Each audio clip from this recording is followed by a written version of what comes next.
up the Apollo axle, but let's just reflect on what happened in the first event.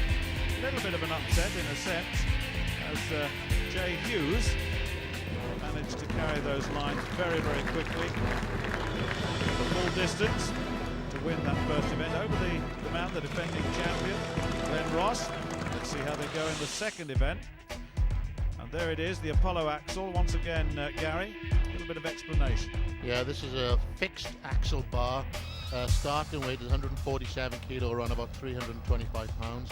They have to lift it overhead and hold it till the referee gives the down signal. Well, they go in reverse order now, as Jay Hughes, having won the first event, will go last. Simon Morton will go first. It's 147.5 kilograms. He's got to get this, as you heard, above his head. He's got it onto the shoulders now. They have to reset the arms now to get hold of the bar, and then they push with the legs and try to hold it overhead. 147 kilo is a lot of weight to start with, and as you can see, it's very, very awkward because the bar doesn't turn like a normal Olympic bar. Well, I've got 2 lifts, 2 attempts allowed per weight. Come on. Now then, jerk required. I don't think it's going to work. No, he's failed that. Yeah, it's a very difficult thing, and I think some of them start passing out because the bar gets into the neck. Very, very hard. He'll have a second attempt now. But Simon is not doing very well. He did very well last year, and is struggling a little this year. Reverse grip on that bar to get it up. That is the difficult part, the cleaning it up to the shoulders. I mean, that's he said, no, I can't do it. That was obvious to your eye. So he's gone at 147.5. Have a look again at this. Didn't quite get it at all, did he? No, quite surprisingly, because Simon is quite short, and this kind of event normally suits guys like Simon. Well, Mike Williams is next up. He's the second to go. And let's hear his thoughts on the competition. On the first day, I think the Apollo is going to be a bit of a problem. I think that's probably been my worst event. I did injure my arm 3 weeks ago. Completely detached my right bicep. So obviously a little bit of a disadvantage there, but I'm hoping it won't hold me back too much. Well, a little bit of a disadvantage. I would say that would be a huge disadvantage, and you've seen the problem. It's 147.5. It's the starting weight, and you may well have problems with this. Oh yeah, I mean, any slight kind of injury and your mind's not going to be on the task in hand. No. He's clearly not confident with that injury that he commented on in his interview there, and he's gone. Well, the next up is Nigel Troy, the Trojan horse. Same weight, 147.5. No one yet succeeding. There's no real momentum of the bar off the floor yet. It's very, very heavy, and it's a heavy weight to start with, Gary. Well, yeah, 147.5 kilo is well over some of these people's body weights. So it's a big start, and hopefully they've warmed up well enough to get it started.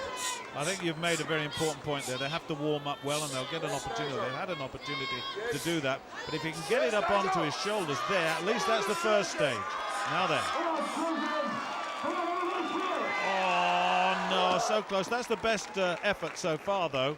But that's another failure at 147.5. One more time, Nigel. He's got one more. You probably heard the judge there say one more time. He's got one more lift, but he will have taken an awful lot out of him on that first lift. The second lift is very useful, but it'll have taken, the first one will have taken an enormous amount of strength out of the body. Look at he's breathing so heavily now. In some oxygen debt, I would think. Look at that. He's going to struggle to get that up to his shoulders, I think. Yes, as you can see, it's pressure on the chest. Very difficult to breathe. He failed the first attempt, so this is going to be doubly as hard now. Well, that's the third one and the third failure. Just a reminder, we're going in reverse order, so the winners, or the top men from the first event, are going last. 8 points for a win, remember, down to 1. This is Lee Allen. Lee Allen from Kirkcaldy in Fife, Scotland. It's 24. Now then, what can he do? Oh, now that was more encouraging, the speed at which he moved that bar. He overcame the inertia of the bar very quickly. Oh, I thought he might succeed there. That was a very good first effort, wasn't it? It was easy, clean, yes. Very, very powerful first pull, as you can see. High under the chest, sets it for the press, but unfortunately he hasn't got the power in his shoulders. And then use your legs, come on. Well, he's been training for 6 years, we're told, but only 3 years as a strongman. Now then, will he have a little bit more confidence? He certainly moved the bar very, very well now. Not quite so effective on the second lift. No, once again, struggled there. Once you get tired, this one will sort the men up on the ball. Well, that's 147.5. I have a feeling the opening weight may be a bit much for most of these athletes. Lewis McLean coming up next from Fort William. He's a builder, 6 feet 2 tall. Now then, what can he do? He'll sit down, each with their individual techniques to try and move this up. Yeah, I'll be surprised if any of these have really tried this in training. It'll be a first time for everybody, and Lewis really isn't built for this kind of event. 19 stone in weight. Oh, no. The bar, when it started to waver, that's very difficult to control. It really is. And once you lose control, that's it. Look at this. Here it goes. Now watch the control. He's moving his shoulders around, and the bar starts to oscillate, and that proves a real difficulty. He can't control it after that. Yeah, because it's not like a normal Olympic bar. Once it's gone, it's gone. Well, I just wonder now if Rob Frampton, now he's got the 26 stone frame, whether he can get this up. We're going to see the big men, the next three have got the best chance, of course. Big powerhouses, absolute strength. Oh, look at that. Now that looked good for the first half. Now then, can he get it to the chest? Yes, he can. Now then, legs and shoulders in that order. Oh, yes, he's pressed it. That's brilliant. And that looked quite comfortable to me. Yeah, good start for Rob. You'd expect that from a big man. You know what I mean? This bar, the weight of the bar is under his body weight, so you'd expect him to start and build up as he goes on. Leaning back into it, then using the legs to overcome the inertia of the bar. But as the big man, now we've said of him absolute strength. Mobility, not a lot, but power and strength, absolutely superb. Glenn Ross, look at that, that looked pretty comfortable. Can't see much of a problem here. Look at that, that's a press, that wasn't even a jerk, that was a straight military press off the top. Yeah, you can see Glenn obviously has the technique off the tee here. He gets the bar high on the first pull, sets on the shoulders, and then uses that immense shoulder strength to press the bar home. So he's home at 147.5 kilograms. That looked very comfortable indeed. So two have cleared or have achieved this. Rob Frampton, Glenn Ross.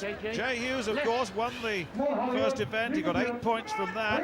Now then, what can he do here? Can he get a successful lift here as well to stay in contention? You can hear the support being shouted from the crowd. He's got a great physique and a lot of athleticism in this body. There really is, and that's a terrific lift too. Yes, indeed. So three men at 147.5. Yeah, good lift from Jay. He gets the bar up quite high to the way, sets himself, and then uses immense shoulder power to drive it home. I think he lost a bit of balance, but a safe lift. Yep, a little bit wavery at the top. However, I have a feeling that may well be the most he'll handle, but we'll see. Not necessarily so. Now Rob Frampton coming in for his second attempt, and this is 152.5 kilograms. He's achieved 147.5, just to remind you of that. Remember, 2 attempts, if he's unsuccessful at the first, the second attempt is not always that helpful because the recovery not there, but that's good, he's done that, that's 152.5, so that he's gone into the lead with Glenn Ross and Jay Hughes to come. Look at that again. Yeah, good lift.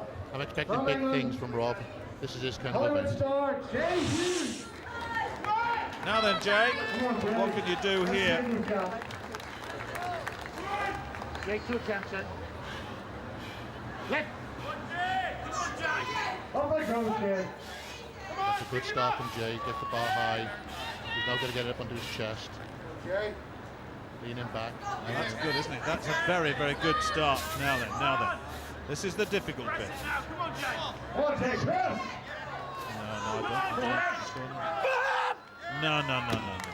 No.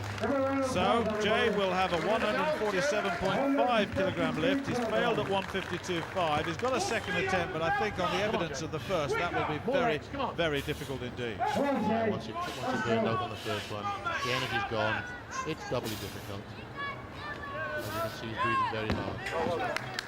Yep, so he's gone down, and he will be in third place on this occasion. Well, at the moment he will be, if the other two are successful, that is. Now, interesting enough, Glenn Ross has passed at 152.5. So we've got Rob Frampton coming in now at 157.5. So a little bit of tactical play here by the defending champion. So Rob Frampton then. Now, what can he do here? Can he put pressure on the big man by succeeding here? Keeps his balance, waits till it's still, looks for the press, he's got a bit to go. Yes, he's done it, and that was terrific. A lot of effort there, thought at one stage he'd stalled, but he got the second wind and away he went. So, that has put the pressure on, but he's had one more lift than Glenn Ross with having passed, and Ross will now come in at his attempt at 157.5. There it is, he's achieved 147.5. Now then, can he equal first place with this lift? Well, the evidence of his performance at 147.5, I would think that's very possible. He's a big power lifter as well, is Glenn. We'll talk a little bit more about that in a moment, but look at that. His bench press, his military press, incredibly powerful. Oh yes, Glenn has got a pair of the strongest shoulders in the world, and he's proven that today. Now then, that's the way he controls it. He gets it up onto the shoulders. That's phase one. Leans back, then extends, brings the chest and head forward. That is terrific. Well, we've actually now we understand Rob Frampton has pulled out now, and Rob Frampton's decided that's his lot at 157.5, and Glenn has passed at 162.5 and has gone on to 167.5. So a little bit of showmanship here. This will be a tough one though for him. Yeah, I think Glenn is trying to show that 167 is the world standard, and he's done in the big Arnold Classic competition in America. He's trying to prove to the crowd that he can do it. Oh yes, oh yes. There's your champion. Glenn Ross has won this one from Rob Frampton and Jay Hughes. They're the first three. What a powerhouse this man is.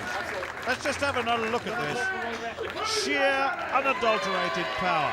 Let's hear what he's got to say. Glenn, congratulations. Didn't go for the world record though.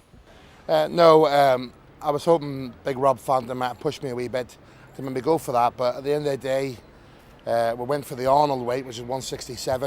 It was enough to get the win. Still a long competition, so I think 167 sent a message out to everybody because it come up easy, felt good, and I'm still on form. Well, it still is, that's right. Glenn Ross, look at that, 3 lifts. Best 167.5 from Rob Frampton and Jay Hughes. 8, 7 and 6, those 3, the rest get 0. Now then, what's that done to the overall after 2 events? Glenn Ross in the lead now, 15 points from Rob Frampton, 14. Jay Hughes with 13 in third place.